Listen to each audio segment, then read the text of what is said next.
Secundaria primer grado. Ciencias y tecnología. Biología. ¿De qué estamos hechos? Reconocer la estructura básica de todo ser vivo para identificar su unidad. Bienvenidas y bienvenidos a la programación de Aprende en Casa, una alternativa didáctica que brinda la Secretaría de Educación Pública. ¿De qué estamos hechos? Es el título de esta sesión dirigida a la asignatura de Ciencia y Tecnología, Biología de primer grado. Como sabemos, la biodiversidad es tan amplia que no existen dos seres vivos exactamente iguales. Abordaremos un aspecto de la diversidad de la vida, la célula como unidad estructural de los seres vivos. Les recomendamos que utilicen un cuaderno u hoja y un lápiz o pluma para que realicen sus anotaciones, preguntas, dudas y actividades. Lo integren a su carpeta de experiencias y al regreso a sus actividades escolares la presenten a su docente. Para comprender mejor estos temas, atiendan a los contenidos del siguiente audiovisual. ¡Corre video! Las especies que conformamos la biodiversidad tenemos características particulares, pero compartimos algo en común. ¿Qué tenemos en común una bacteria, un pino y un ser humano? Te invitamos a que conozcas qué tenemos en común las diferentes especies que conformamos la biodiversidad.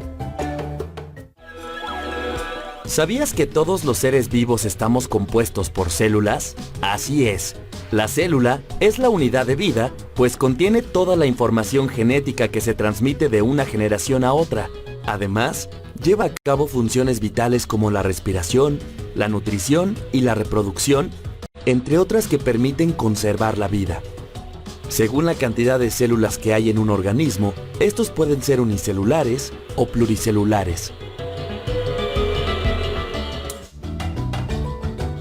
Los seres vivos formados por una célula se llaman unicelulares y representan a la mayoría de los seres vivos que existen en la Tierra.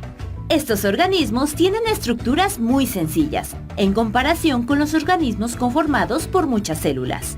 Y debido a que son muy pequeños, solo son visibles a través de un microscopio. ¿Qué organismos unicelulares conoces?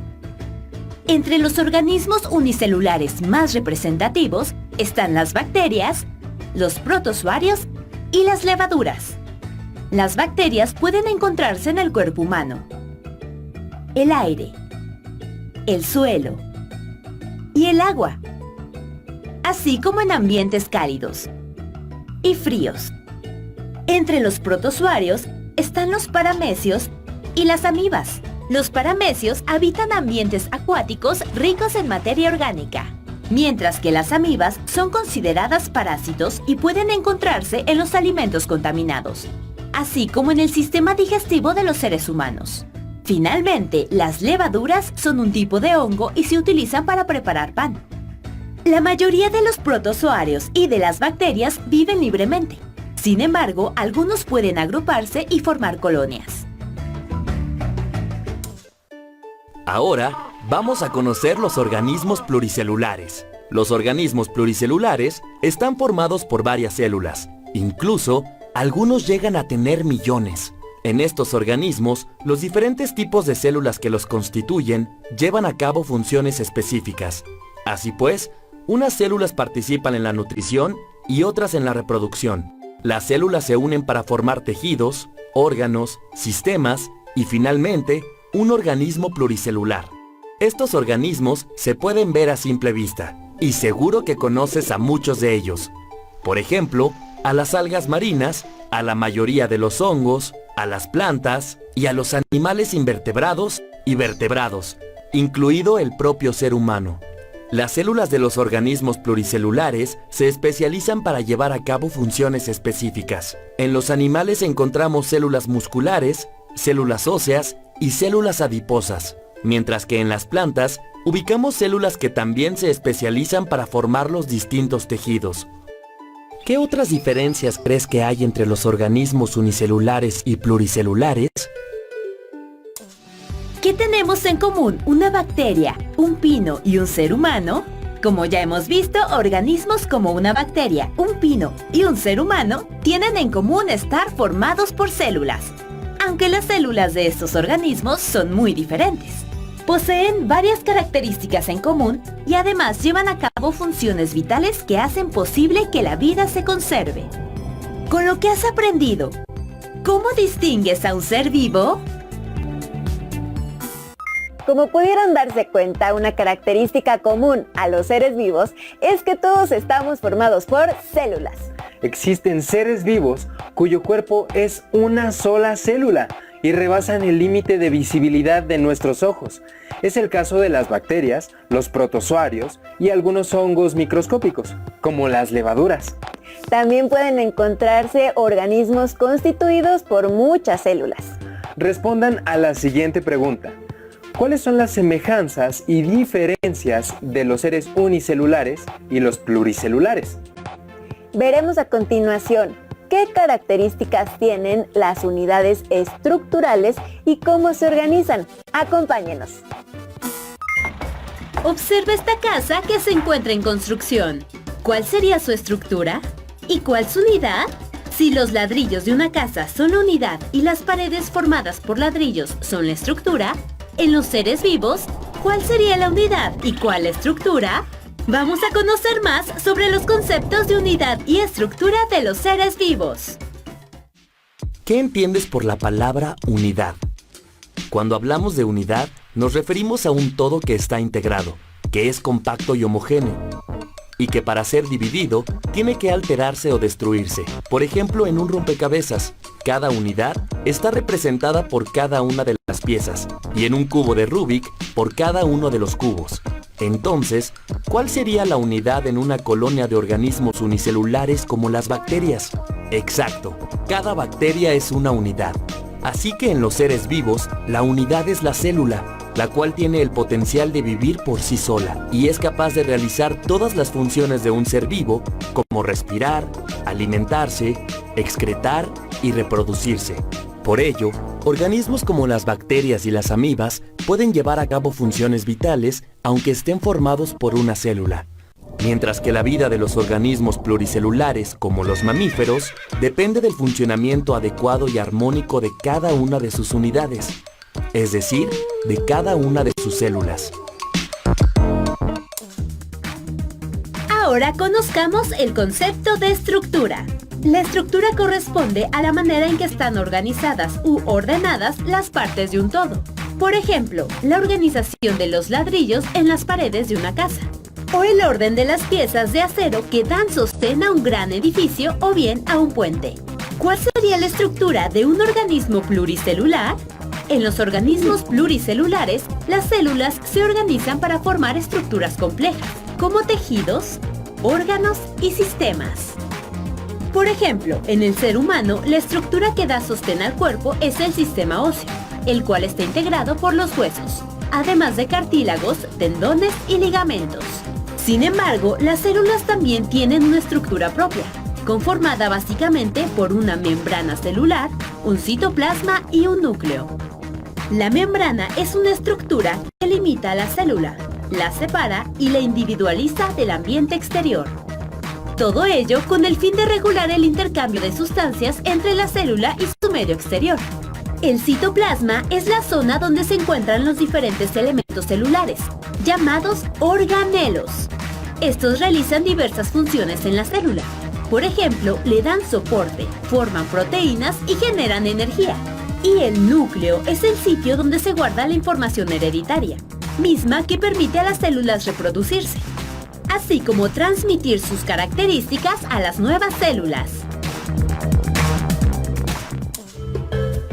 En los seres vivos formados por una sola célula, como las bacterias y las amibas, y en los que están formados por muchas células como los insectos, las plantas y los seres humanos, la célula es la unidad que forma su estructura.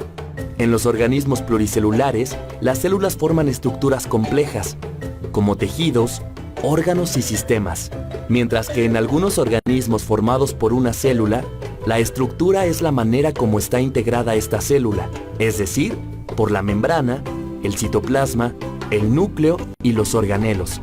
Como buen entendedor, Seguro que ahora puedes identificar la unidad y la estructura de los seres vivos. Hemos visto qué es lo que constituye la estructura de todo ser vivo, como de una manera semejante a la que se edifica una casa. El organismo se construye y organiza a partir de unidades celulares. Observarán en el siguiente video que en las células también encontramos diversidad de formas y se organizan cumpliendo diferentes funciones. Todas estas formas de vida tienen algo en común. Su unidad básica es la célula. Hay algunos seres microscópicos, como los protozoarios, que están constituidos por una sola célula, y esta realiza todas las funciones vitales para vivir y reproducirse. Estos seres son unicelulares. Pero, ¿qué pasa con tu cuerpo? Obviamente tienes más de una célula. Entonces, eres un organismo pluricelular. ¿Cómo se organizan las células de tu cuerpo para realizar todas las funciones vitales? Vamos a descubrirlo. Los organismos pluricelulares contamos con un gran número de células. Por ejemplo, los seres humanos tenemos aproximadamente 37.2 billones de ellas. Una cifra sorprendente, ¿verdad? Pues más sorprendente es que todas las células se organizan en estructuras especializadas, con tal precisión que conforman un organismo que se mueve, piensa, siente, se cuida, se reproduce, en fin, que desempeña una gran cantidad de funciones. Estas estructuras especializadas son los tejidos, los órganos y los sistemas. Veámoslas de cerca. Los tejidos en los seres pluricelulares resultan de la agrupación de células similares que se unen para realizar un trabajo. Por ejemplo, en el cuerpo humano, las células del tejido muscular se unen para realizar el movimiento. De acuerdo con su función, forma y origen, los tejidos pueden ser epiteliales, conectivos, musculares y nerviosos. Un órgano es un conjunto de tejidos agrupados para realizar una o más funciones. Por ejemplo, el estómago es un órgano formado por tejido muscular, tejido nervioso, tejido conectivo y tejido epitelial. Además, los órganos se clasifican en respiratorios, circulatorios, digestivos, sexuales y excretores según la función que desempeñan. Por ejemplo, el páncreas es un órgano digestivo que tiene la función de producir las hormonas que regulan el nivel de glucosa en la sangre, además de secretar jugo pancreático que ayuda en la digestión de nutrimentos. Todos los órganos son importantes porque cumplen una tarea específica. Cuando varios órganos se relacionan para llevar a cabo una función específica, constituyen un sistema. Por ejemplo, el sistema respiratorio está constituido por pulmones, laringe, tráquea y diafragma, entre otros órganos. Un sistema puede relacionarse con otros para cumplir con un fin común. Así pues, el sistema digestivo trabaja con el sistema respiratorio, el sistema circulatorio y el sistema excretor para llevar a cabo la nutrición del organismo. Algunos de los sistemas que conforman el cuerpo humano son el respiratorio, el circulatorio, el digestivo, el excretor, el sexual y los de relación, es decir, el sistema nervioso y el glandular, así como el tejido sanguíneo y el tejido conectivo. ¿Cómo podríamos llamarle al conjunto de sistemas que interactúan entre sí? Estamos hablando de una entidad mayor, de un organismo, es decir, de un individuo pluricelular como tú y el resto de los seres humanos, y como cientos de miles de seres vivos que nos rodean. Desde una microscópica célula hasta la formación de un organismo pluricelular, hay un proceso que va subiendo de nivel. ¿Habías pensado en lo importante que es una célula?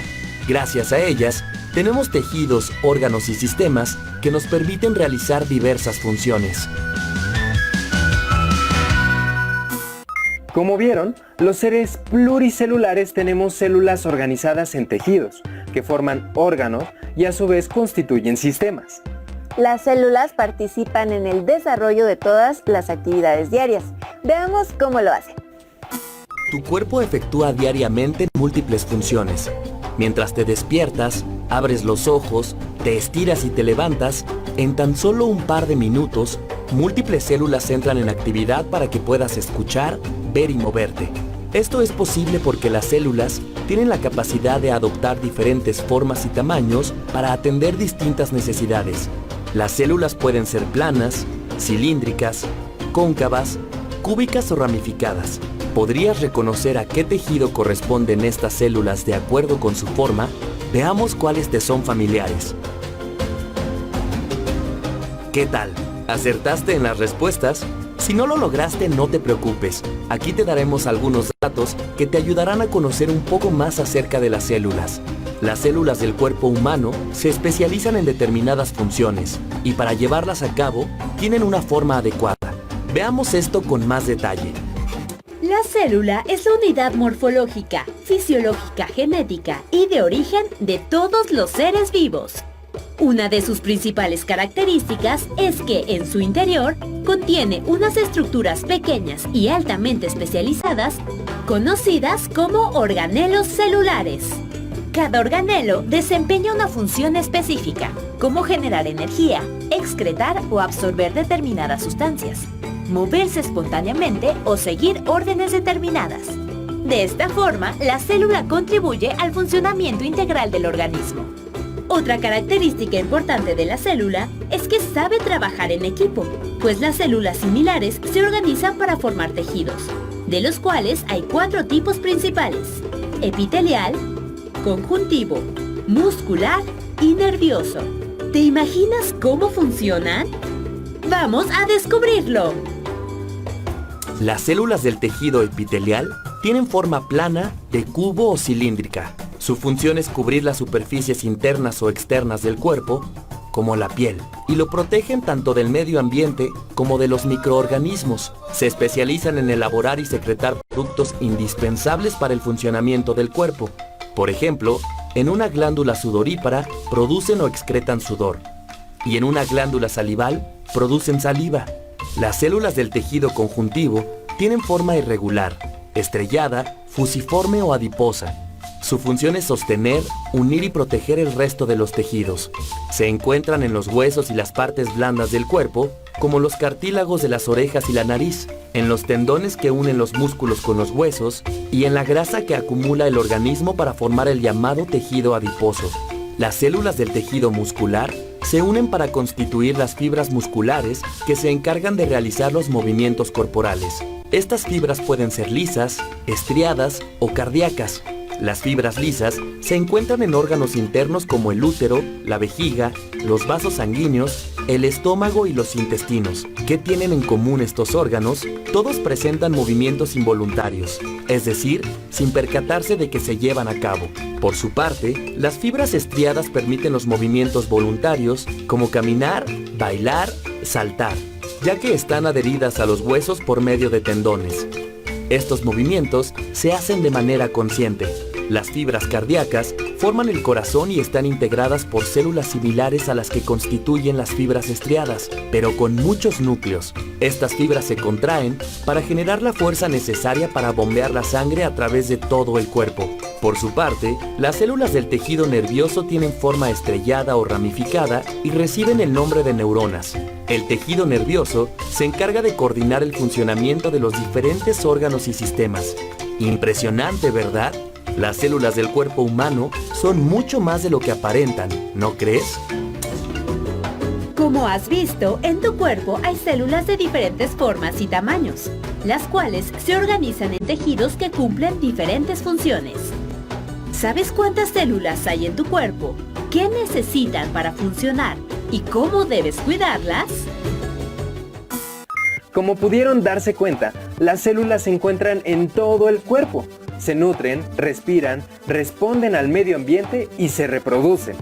También se asocian formando los tejidos, órganos y sistemas cuyo funcionamiento los mantiene con vida. Tomen nota y respondan las siguientes preguntas. ¿Cuáles son los sistemas que conforman el cuerpo? ¿Qué órganos forman parte de ellos? Representen las respuestas en un esquema del cuerpo o en un cuadro sinóptico. Integren las actividades, notas y respuestas a su carpeta de experiencias para que puedan compartirla a sus compañeros y docentes cuando regresen a sus actividades escolares.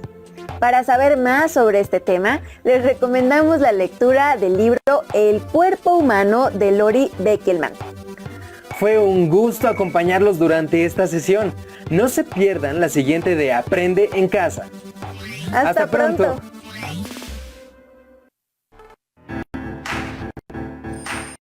Secundaria primer grado. Geografía. Retos locales y globales. Los resultados de tu estudio de caso. Conocer algunas recomendaciones para preparar una exposición o trabajo escrito a fin de compartir los resultados del estudio de caso. ¿Qué tal, alumnas y alumnos de primer grado de secundaria? Nos alegra darles la bienvenida a la programación de Aprende en Casa. Antes de iniciar es importante que tengan a la mano cuaderno u hojas y lápiz para anotar las ideas y preguntas que puedan surgir.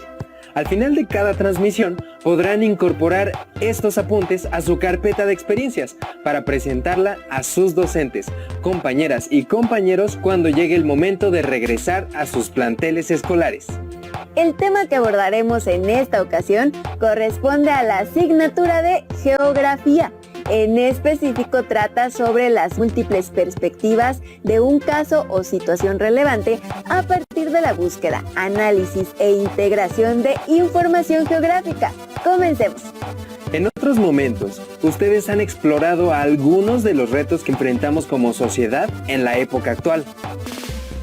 Representan problemáticas que nos afectan como seres humanos y por tanto a todos nos conciernen. Aunque en efecto, a cada quien le corresponde involucrarse en la búsqueda de soluciones y realizar acciones desde el marco de su responsabilidad y posibilidades de participación. Observen el siguiente video e identifiquen las ideas principales que nos orientan acerca de cómo cooperar.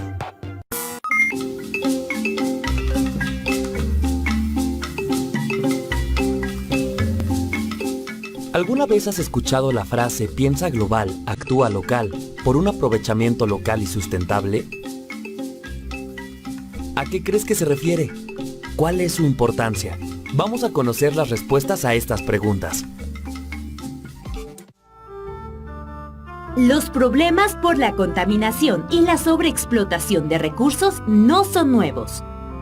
Desde el siglo pasado, en los años 60, la comunidad científica empezó a alertar sobre el deterioro del medio ambiente a causa de las actividades humanas.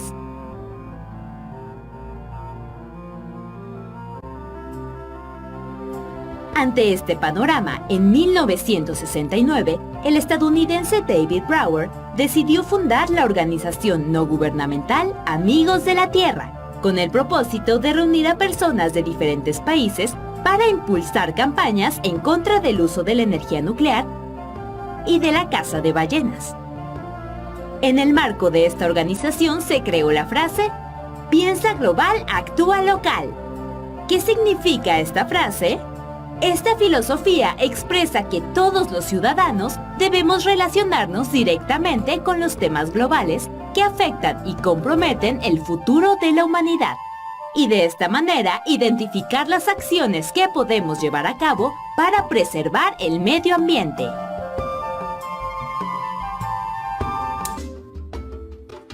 Muchos años después, específicamente en 1992, la filosofía de la frase piensa global, actúa local se retomó en la Agenda 21, la cual fue aprobada en el marco de la Conferencia de las Naciones Unidas sobre el Medio Ambiente y el Desarrollo de Río de Janeiro. Fue entonces que por primera vez se habló de un desarrollo local sustentable y de una administración local ampliamente comunitaria y participativa, con el objetivo de implementar acciones para proteger al medio ambiente, la prosperidad económica y el bienestar social dentro del ámbito local. Esto en el entendido de que las administraciones locales eran factores determinantes para lograr los objetivos de la agenda, como dar mantenimiento y verificar el funcionamiento de la infraestructura económica, social y ecológica, supervisar los procesos de planificación, establecer políticas ambientales en la escala nacional y desempeñar una función clave en la educación y movilización de los ciudadanos a favor del desarrollo sostenible.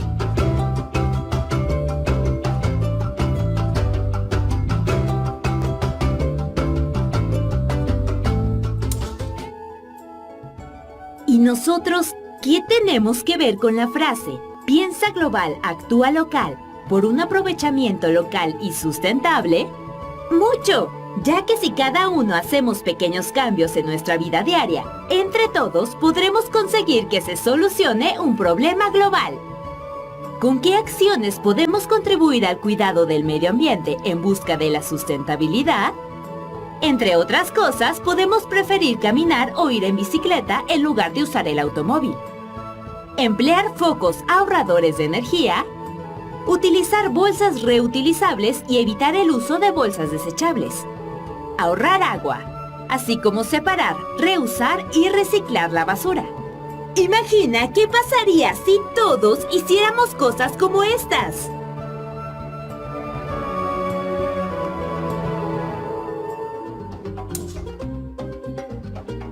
Ahora ya sabes a qué se refiere y cuál es la importancia de la frase piensa global, actúa local. Por un aprovechamiento local y sustentable, seguro que compartes esta convicción. Entonces, es momento de que participes en el cuidado del medio ambiente con pequeñas acciones. Por ejemplo, plantar y cuidar un árbol o usar racionalmente el agua. ¿Qué otras acciones locales se te ocurren para mejorar la salud del planeta? ¿En cuáles puedes participar?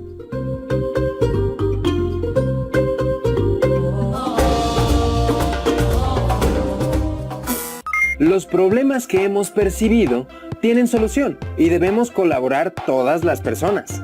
Si bien son retos globales, mucho aportan quienes toman acción en iniciativas locales.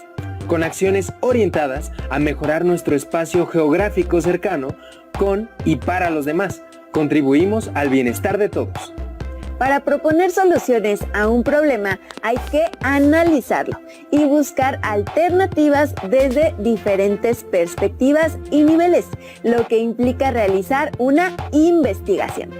Los invitamos a poner atención en el siguiente material, que les ayudará a enriquecer sus conocimientos acerca de la investigación del estudio de caso que anteriormente ya han iniciado. Registren la información del video que les parezca más importante. Bienvenidos a su programa Cocina de Autor. Hoy en el segmento Esta palabra ya se coció, vamos a cocinar una receta deliciosa. Cómo hacer preguntas para desarrollar una investigación. Aquí está el libro, El arte de cocinar una investigación. Pepe, date prisa porque alguien muere de hambre. Antes de preparar este platillo debemos hacernos algunas preguntas muy importantes. ¿Qué tema nos interesa investigar? ¿Por qué me interesa? ¿Qué información previa conozco? ¿Qué más deseo o necesito saber del tema? ¿Por qué es importante saber sobre ese tema? ¿A quién le puede interesar ese tema? ¿Qué fuentes puedo consultar? Pepe, ¿y esto para qué nos sirve? Estas preguntas sirven para darnos una idea general de lo que vamos a cocinar y el resultado que podemos obtener. Bien, ahora sí, los ingredientes o preguntas básicas para preparar nuestra deliciosa investigación y de las cuales se van a derivar más preguntas son: ¿qué? ¿Es el tema o el hecho en sí mismo? ¿Cómo? Son las circunstancias en que ocurren u ocurrieron los hechos o situaciones. ¿Cuándo? Es el momento en que suceden o sucedieron los hechos. ¿Dónde? Es el lugar donde acontecen o acontecieron las situaciones. ¿Quién o quiénes? Son las personas involucradas. ¿Por qué? Son las razones, causas o consecuencias. ¿Para qué? Son los objetivos. Ahora sí podemos empezar a preparar nuestra ensalada. Aquí tenemos muchas opciones para hacerla, que en este caso es nuestra investigación. Picamos finamente las respuestas a nuestras preguntas anteriores y hacemos una barra con todos los ricos ingredientes que tenemos para elegir al gusto. Eso se ve muy rico. Ya me despertó el apetito. En este bol ponemos las respuestas a nuestros ingredientes. Primero, elegimos nuestra base verde, las del qué. Por ejemplo, ¿qué ¿Qué tema voy a investigar? ¿Qué me interesa de este tema? ¿Qué voy a preguntar? Después, veamos un extra verde. Las del cómo. Por ejemplo, ¿cómo lo hizo? ¿Cómo pasó? ¿Cómo lo descubrió? Ahora vamos con la proteína, las del cuándo. Por ejemplo, ¿cuándo fue? ¿Cuándo lo hizo? ¿Cuándo lo inventó? Añadimos un extra de proteína. Las del dónde. Por ejemplo, ¿dónde lo escribió? ¿Dónde la compuso? ¿Dónde ganó el premio? Por favor, déjame elegir las de los vegetales.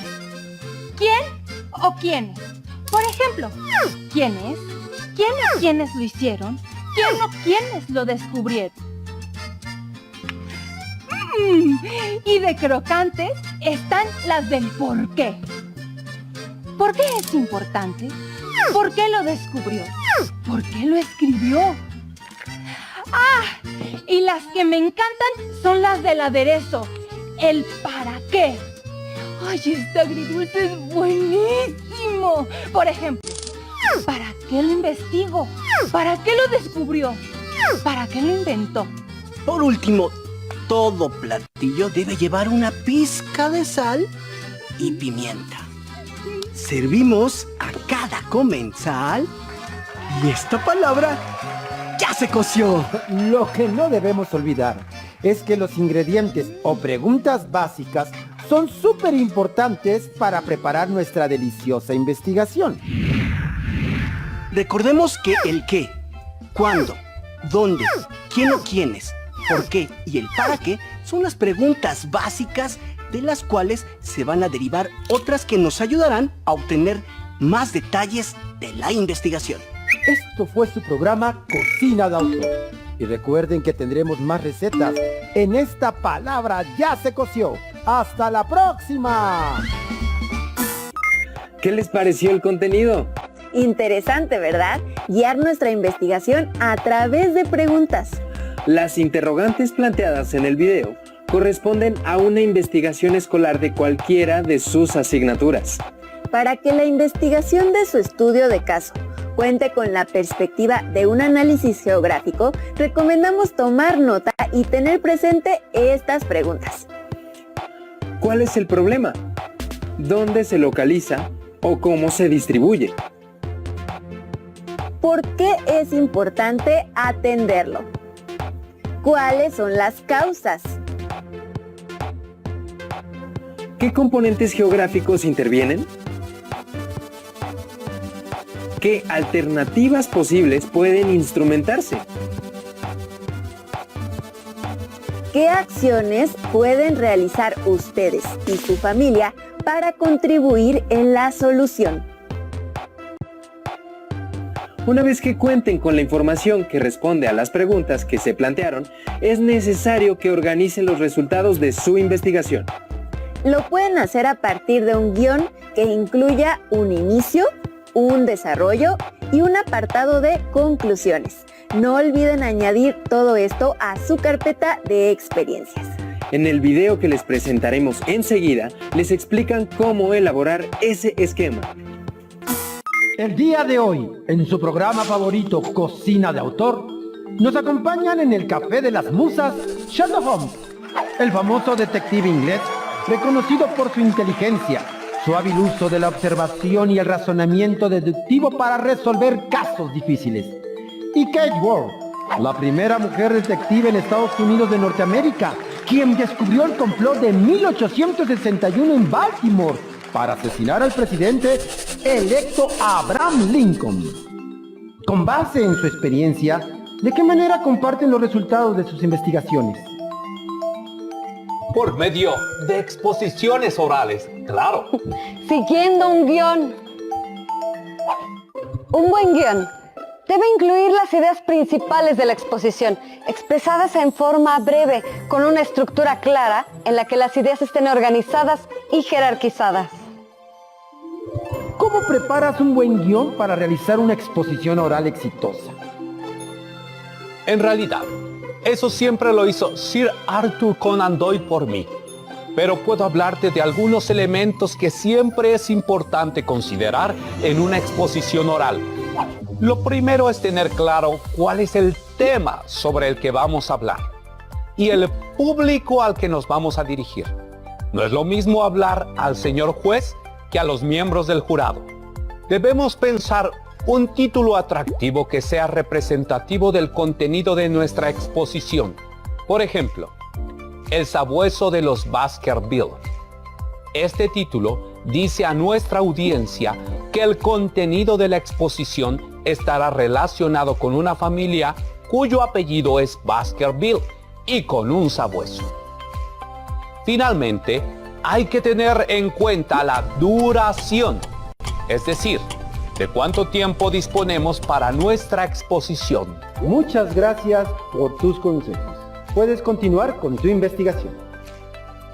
Kate Ward, ¿nos puedes explicar cuáles son los pasos a seguir para preparar una exposición oral? Claro.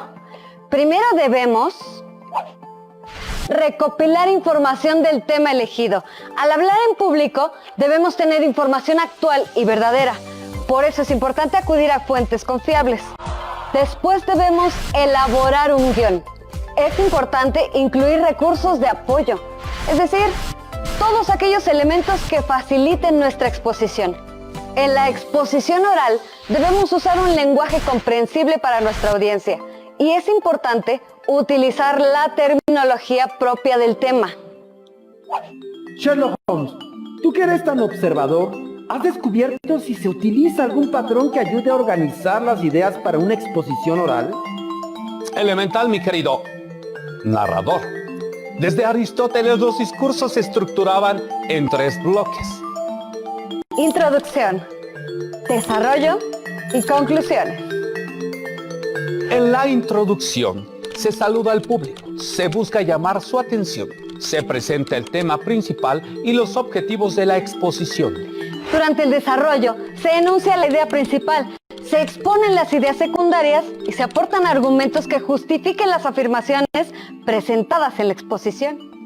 Por último, en la conclusión, el ponente debe hacer un resumen de lo expuesto, que esté de acuerdo con la idea que fue el hilo conductor.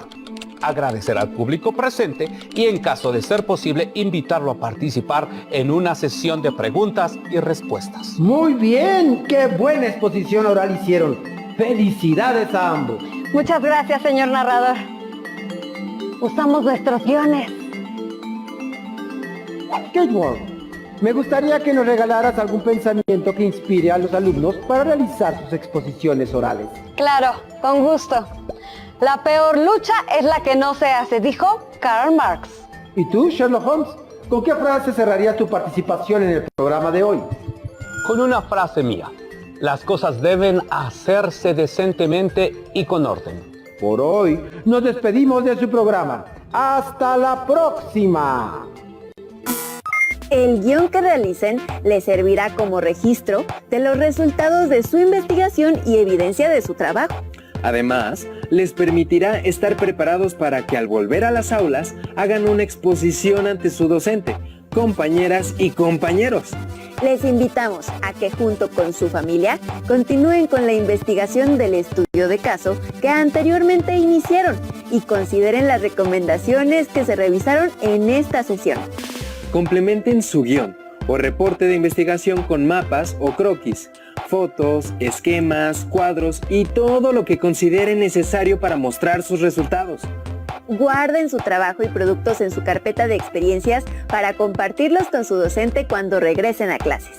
Recuerden que aportar con pequeñas acciones ayuda a mejorar el espacio geográfico. Para adentrarse más en el tema, les sugerimos la lectura del libro Nuestra elección, un plan para resolver la crisis climática de Al Gore, publicado en 2010, en el que se invita a trabajar en soluciones colectivas que involucren a todas las personas.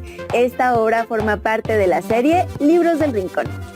Hemos llegado al final de esta emisión, pero recuerden que tendremos en breve una nueva cita con la programación de Aprende en Casa. Sigan en sintonía. Hasta pronto.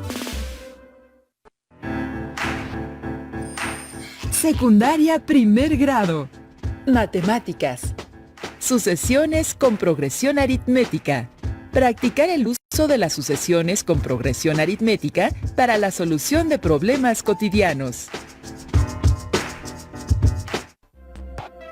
¿Qué tal, alumnas y alumnos de primer grado de secundaria de la asignatura de Matemáticas? Es un gusto que nos acompañen desde casa para esta nueva sesión. Les damos la bienvenida a Aprende en Casa. Para lograr un óptimo ambiente de aprendizaje, les invitamos a que cultiven relaciones empáticas, con paciencia y tolerancia con cada uno de sus familiares. Les sugerimos que tengan a la mano hojas y lápiz para que realicen sus anotaciones. Al final de cada transmisión podrán incorporar estos apuntes a su carpeta de experiencias para presentarla a sus docentes, compañeras y compañeros cuando llegue el momento de regresar a sus planteles escolares. En esta ocasión aprenderemos acerca de las sucesiones y su utilidad para resolver problemas que podemos encontrar en la vida diaria. Pero vayamos por partes. Primero aprendamos ¿qué es una sucesión? Tema que se desarrolla en el siguiente video. Veámoslo. El otro día escuché que muchas cosas en la naturaleza presentan patrones o regularidades. Sí, yo los he visto. Mira, como en mi libro. En las telarañas, en las manchas de leopardos, en los panales de abejas o en las rayas de las cebras. A veces estas regularidades se pueden expresar mediante una secuencia de números que están ordenadas de cierta forma. En efecto, de todos los patrones que hay en la naturaleza, aquellos que se pueden describir mediante una cadena de números ordenados se llama sucesión. Por ejemplo, en la sucesión 3, 7, 11, 15.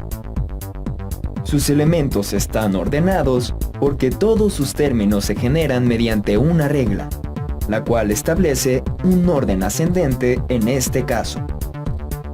Si sabemos cuál es la regla de una sucesión, siempre podremos encontrar el siguiente término. Veamos cuál es la regla de esta sucesión. ¿Cómo se puede obtener el 7 a partir del 3? ¿El 11 a partir del 7? ¿Y el 15 a partir del 11? Entonces, la regla de la sucesión 3, 7, 11, 15 podría enunciarse: la sucesión inicia en el número 3 y cada término se obtiene sumando 4 al término anterior. También existen secuencias ordenadas que están hechas por figuras que siguen una regla o patrón. En esta sucesión, ¿cuántos hexágonos hay en cada figura? El primer término tiene un hexágono. El segundo término está formado por 6 elementos iguales al primer término, entonces tiene 6 hexágonos. El tercer término se formó al colocar juntos 6 elementos iguales al segundo término, entonces tiene 36 hexágonos, porque son 6 elementos iguales al segundo término, y cada uno tiene 6 hexágonos. El cuarto término se formó juntando 6 elementos iguales al tercer término. Entonces, en total hay 6 por 36, que es igual a 216 hexágonos. Al escribir con números la cantidad de hexágonos en cada término, tenemos la sucesión 1, 6, 36, 216, cuya regla es: inicia con 1 y para obtener cualquier término de la sucesión, se multiplica el término anterior por 6.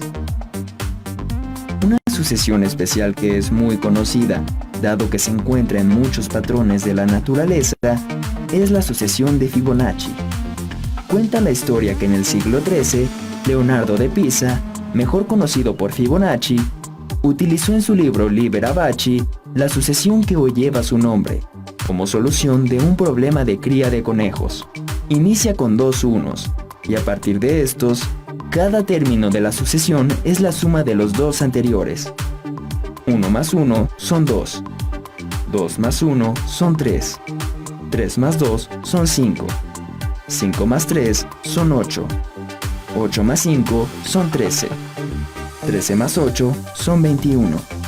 Los números de la sucesión de Fibonacci se encuentran, por ejemplo, en las espirales de las piñas de los pinos, Al contar las espirales que están hacia la derecha, es decir, en el sentido de las manecillas del reloj, vemos que son 8. Y si ahora se cuentan las que están en sentido contrario a las manecillas del reloj, es decir, hacia la izquierda, vemos que son 13. 2 de los números de la sucesión de Fibonacci. ¿Qué otros patrones de la naturaleza están estrechamente relacionados con esta sucesión? Investígalos. Mira, Emma, el centro de este girasol sigue la sucesión de Fibonacci. ¿Cuántas cosas más habrá en la naturaleza que siguen este patrón? ¡Muy bien! Si prestaste la suficiente atención a las explicaciones, ya conoces qué es una sucesión. El siguiente paso es comprender cómo podemos generar una sucesión. ¿Quieres saber cómo se hace? Entonces no pierdan detalle de la cápsula que les presentamos enseguida. El maestro de educación física me dio un plan de entrenamiento para empezar a prepararme para participar en el maratón escolar. ¡Qué buena idea! Déjame verlo. ¿Cómo puedo saber cuántos minutos voy a correr el último día? Esto parece un problema de sucesiones, ¿verdad, Mateo? Sí. ¿Cómo podemos escribir de manera algebraica la regla de una sucesión con progresión aritmética? Iniciemos con un ejemplo sencillo. Cada término de la sucesión es 11 veces el lugar que ocupa. Entonces, el primer término es 11, porque 11 por 1 es igual a 11. El segundo es 22, porque 11 por 2 es igual a 22.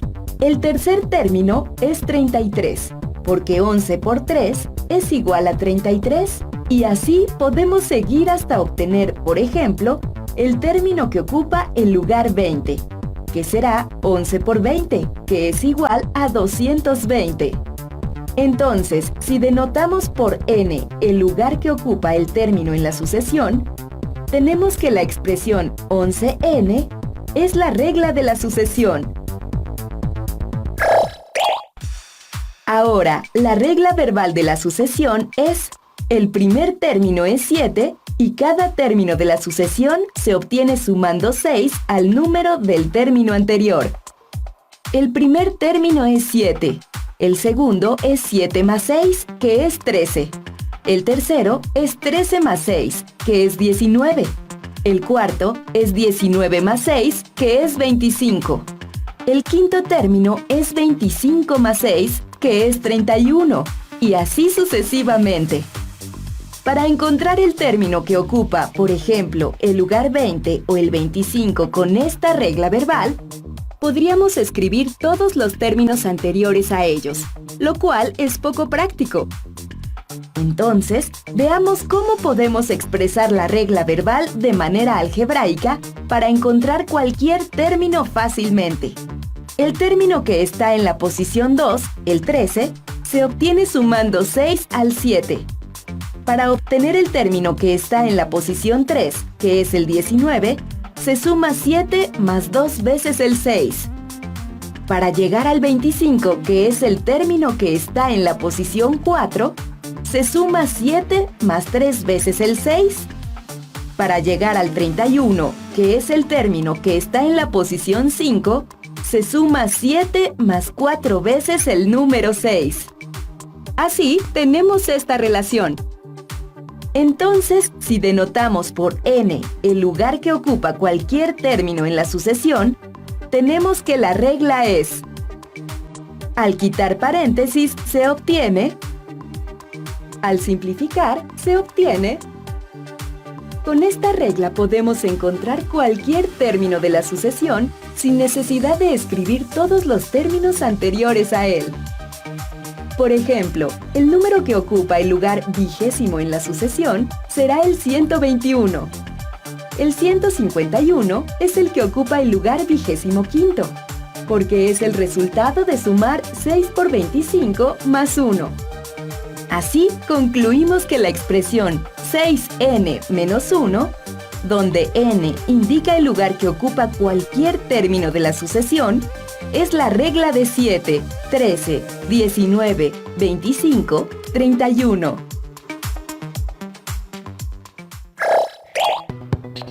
Veamos otro ejemplo. La regla verbal de la sucesión es: Inicia en 11 y cada término se obtiene sumando 18 al término anterior. Entonces, el primer término es 11. El segundo es 11 más 18, que es 29. El tercero es 29 más 18, que es 47. El siguiente es 47 más 18, que es 65. Así, quitando paréntesis, simplificando, de esta manera, la regla de la sucesión es 18n menos 7. Con esta regla podemos encontrar cualquier término de la sucesión sin necesidad de escribir todos los términos anteriores a él. Por ejemplo, el número que ocupa el lugar 11 en la sucesión es el 191. O el 407 es el que ocupa el lugar 23, porque es el resultado de la multiplicación de 18 por 23 menos 7. Observa que en las dos reglas que acabamos de encontrar, los números 6 y 18 corresponden a las diferencias de dos términos consecutivos. Entonces, ¿así como calcular cuántos minutos voy a correr el último día? A ver, dime, ¿cuántos van a ser? 15 más 5 por 20, que es 115 minutos. ¿En serio? Casi 2 horas. Es mucho. ¿Qué les pareció el video? Ahora pueden encontrar una ecuación que describa el patrón de una secuencia. Observen cómo lograrlo en la explicación del siguiente segmento. Atiendan con mucha concentración. Nuestra pregunta en esta ocasión es ¿qué ecuación describe el crecimiento del patrón de esta secuencia de bloques? Y bueno, para sacar el patrón de esta secuencia de bloques, ¿qué es lo que queremos? Lo que queremos es saber cuántos bloques va a haber en cualquiera de los tiempos. Por ejemplo, si nosotros pensamos qué es lo que va a pasar en el tiempo 10, o cuando x vale 10, o cuando nuestro número de término vale 10, ¿cuántos bloques vamos a tener? Y bueno, para esto lo que se me ocurre hacer primero es una pequeña tablita acerca de los términos y de la cantidad de bloques que tenemos para ver qué es lo que está pasando. Entonces, aquí voy a poner el número de términos y del lado derecho la cantidad de bloques. Ahora, fijémonos en el primer término, es decir, cuando teníamos el tiempo 1, teníamos un bloque. Después, en el segundo tiempo o en el segundo término, agregamos una fila de 4 bloques. Por lo tanto, es casi igual al primer tiempo, solamente que le agregamos 4 bloques y por lo tanto nos dan 5. Cuando nosotros tenemos el tercer término pasa exactamente lo mismo, es casi lo mismo que el término 2, solamente que le aumentamos una fila de 4 bloques. Por lo tanto, tenemos 5 más 4 bloques, me van a dar 9 bloques. En el término 3 me dan 9 bloques. ¿Y qué es lo que pasa en el término 4? En el término 4 es exactamente lo mismo que teníamos en el término 3, solamente que le agregamos otra, fíjense bien, le agregamos otra columna de 4 bloques. Es lo mismo lo que pinté de amarillo, más otra columna de 4 bloques, por lo tanto tenemos 13 bloques. Ahora, lo que me encantaría saber es la ecuación que rige este comportamiento, es decir, si nosotros vemos los bloques o si nosotros vemos estos numeritos, ¿cómo saber cuántos bloques vamos a tener cuando x valga, no sé, vamos a llamar a estos x para que no nos confundamos, cuando x valga el número que nosotros queramos? Fíjate bien, cuando x valía 1, teníamos 1. Que es la condición inicial. Cuando x valía 2 tenemos una hilera o una columna de 4 bloques. Cuando x vale 3 tenemos 2 hileras de 4 bloques. Es más, aquí cuando x vale 1 podemos decir que tenemos 0 hileras o 0 columnas de 4 bloques. Cuando x vale 2 tenemos 1, cuando x vale 3 tenemos 2 y cuando x vale 4 tenemos 3 columnas más de 4 bloques. Por lo tanto, lo que queremos saber es cuántas columnas de 4 bloques vamos a agregar para x igual a lo que sea. Y date cuenta de algo muy importante, ¿eh? Por aquí va la idea. La idea es agregar columnas de 4 bloques. Así que déjenme escribirlo de esta manera para que vayamos entendiendo este problema de una forma mucho más matemática. Aquí voy a poner la cantidad o el número de bloques que yo tengo y entonces, ¿cómo podemos encontrar la ecuación que me describa la cantidad de bloques? Bueno, si te das cuenta, todos empiezan con 1. Aquí tengo un bloque, un bloque, un bloque y un bloque. Por lo tanto es 1 más y algo le tenemos que agregar. Y como estuvimos analizando, tiene que ver con la cantidad de columnas de 4 bloques que agregábamos. sospechábamos. Pero si te das cuenta, cuando x vale 1 tenemos 0, cuando x vale 2 tenemos 1, cuando x vale 3 tenemos 2 y cuando x vale 4 tenemos 3. Esto en matemáticas se escribe como x menos 1. X menos 1 va a ser la cantidad de columnas que vamos a tener que ir agregando en cada uno de los pasos. Por ejemplo aquí, cuando x vale 2 tenemos una columna, por lo tanto es x menos 1. Cuando x vale 3 tenemos dos columnas, por lo tanto es x menos 1. Cuando x vale 4 tenemos 3 columnas solamente, por lo tanto es x menos 1. Y bueno, 1, 2, 3, 1, 2, 1, y en un principio teníamos 0 columnas. Pero cada una de estas columnas tiene 4 bloques, por lo tanto esta es la cantidad de columnas, el número de columnas, lo voy a escribir aquí, y cada una de estas columnas hay que multiplicarla por la cantidad de bloques, que en este caso eran 4. Entonces tenemos x menos 1 por 4. 4 bloques, 4 bloques, 4 bloques por todos lados. Por lo tanto, esta es la ecuación que describe la cantidad de bloques que vamos a tener en una cierta x dada. Y vamos a intentar simplificar un poco esto. Lo que se me ocurre es multiplicar y distribuir el 4. 4 por x es 4x y 4 por menos 1 me va a dar menos 4. Entonces me queda 1 más 4x menos 4. Menos 1 por 4 es menos 4, entonces me queda 1 más 4x menos 4. Y esto lo podemos reducir todavía un poco más. El número de bloques, ¿cómo lo calculamos? Vamos a reducirlo. Entonces me queda 1 más 4x menos 4, 1 y el menos 4 se reducen y me queda menos 3. Por lo tanto esto es igual a 4x menos 3. Y ya está. Con eso tenemos una ecuación mucho más sencilla para calcular la cantidad de bloques que podemos tener en una x dada. Por ejemplo, si x vale 50 tendríamos 4 por 50 que son 200. 200 menos 3 tendríamos 197 bloques. En el paso 50 tendríamos 197 bloques. Y está genial porque ya tenemos nuestra fórmula. Bueno, a partir de ahorita quiero ver un método alternativo para resolver este mismo problema, porque el crecimiento de este patrón es un crecimiento lineal. A estas sucesiones se les conoce como sucesiones aritméticas. Y bueno, ¿qué otra forma podemos pensar para resolver este problema?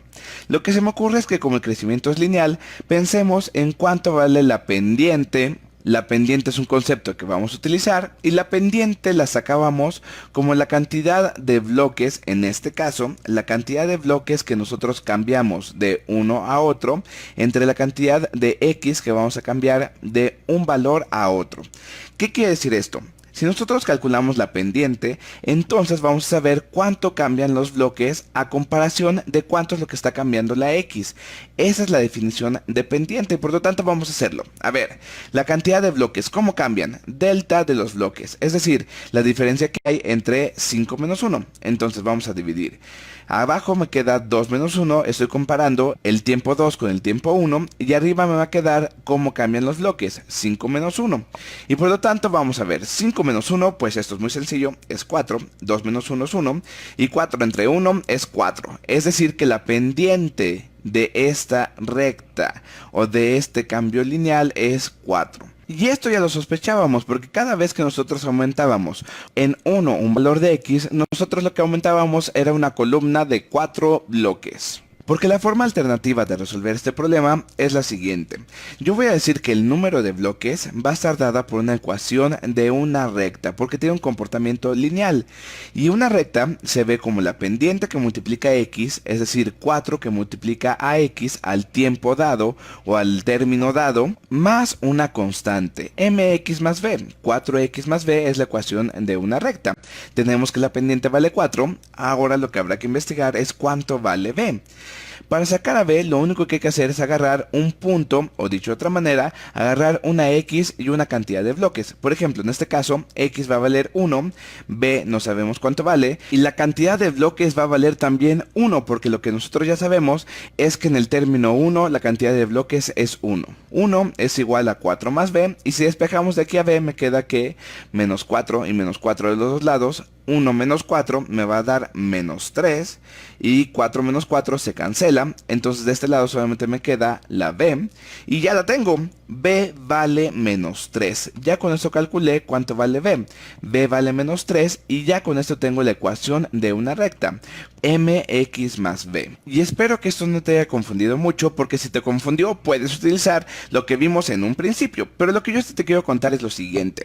La pendiente la sacamos viendo cuánto cambiaban los bloques de una x a otra. Es decir, calculamos la pendiente viendo cómo cambiaban los bloques según lo que cambiaba la x. Y la b la sacamos utilizando cualquier punto o cualquiera de los valores que tenemos en esta tabla. Usamos 1, 1, pero podemos haber utilizado cualquiera que se nos había ocurrido. 2 y 5, 3 y 9, lo que sea. Pero bueno, espero que sí te haya servido toda esta información y además me gustaría mucho que todo esto te hubiera resultado divertido. Después de ver los materiales que les presentamos, esperamos que tengan una comprensión más completa del tema. Para reforzar su aprendizaje, les pedimos que tomen su papel y lápiz y anoten las siguientes preguntas. ¿Aquí van? Además de en la naturaleza o en un plan de entrenamiento, ¿en dónde más se encuentran patrones o regularidades?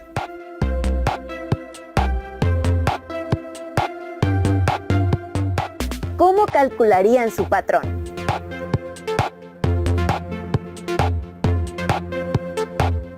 ¿Qué ecuación encuentran que describa ese patrón? Anoten los procedimientos y respuestas en su carpeta de experiencias para que la muestren a sus docentes cuando regresen a las escuelas. Esto les será muy útil para retomar los temas con facilidad.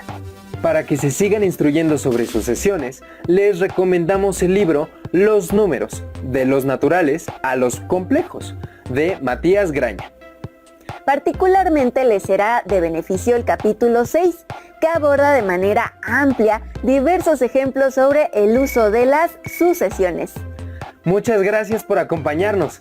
Nos vemos en las siguientes emisiones de Aprende en Casa, porque la educación nunca se detiene. ¡Hasta pronto!